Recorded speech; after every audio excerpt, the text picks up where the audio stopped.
আসসালামু আলাইকুম রহমতুল্লাহি বারাকাতুহু।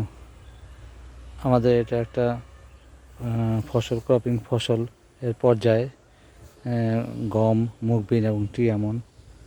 আগে গম উঠানো হয়ে গেছে, এখন আমাদের মুগ ডাল লাগানো হয়েছে।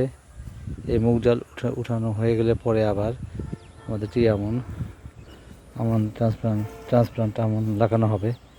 এখন মুগ ডালের একদম জাস্ট খালি কচি অবস্থায়, ছোট্ট অবস্থায় যা হয় সেটা প্লটে লাগানো আছে, লাইন ধরে লাগানো আছে।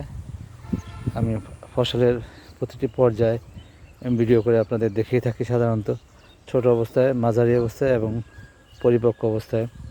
এখন ছোট অবস্থায় মুগ ডালের পাতাগুলো কীরকম দেখতে, 2 পাতা, 3 পাতা, 4 পাতা ছাড়ছে। ভিডিও সেটা আপনাদের সামনে পরিচয় তুলে ধরি আর কি, গাছের বিভিন্ন পর্যায়ে।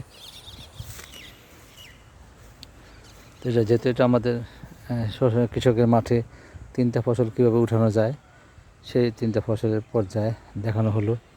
তা প্রথম হলো আমাদের গম ওঠে, তারপরে মুগ বিন, এরপরে ট্রান্সপ্লান্ট আমন। 3টা ফসল 3টা প্লটে লাগানো আছে। আমাদের অ্যাপ্লিকেশন অনুসারে লাগাইতে হয়। ধন্যবাদ সবাইকে। আসসালামু আলাইকুম।